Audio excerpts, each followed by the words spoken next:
barchasi maktabda sodir bo'ldi. Bu yerda 20 yillik o'quvchilarning imtihoni bo'lar edi. Ular qayta va qayta takrorlashadi.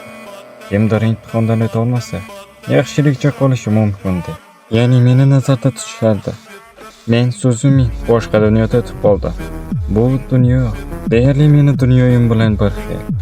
Ammo bu dunyoda qo'rqinchli va dahshatli maxluqlar bor edi.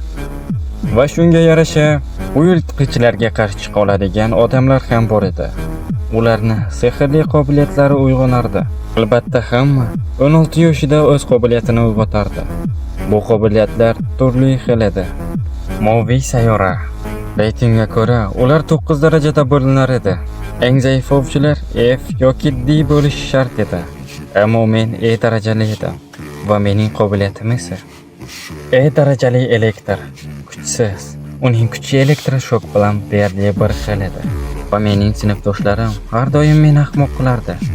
"So'zing, sen hali ham imtihonni topshirmoqchimisan?" deya. Agarda sizlar jangchi bo'la olmasangiz, bu yerda 3 ta tanlov bo'ladi. Jangchi, gumanitar va oddiy odam hayoti. Ammo meni bir qiz juda ham himoya qilardi. O'sha kuni sinfdoshim menga tahdid qildi. Imtihon vaqti seni yo'q qilishga imkoniyatim bo'ladi deya. Menga tahdid qilganidan xursand emasdim albatta. Lekin u ana u qizga ham tahdid qildi. U maydonda o'lib ketadi. Sen ham tirik qolmaysan deb.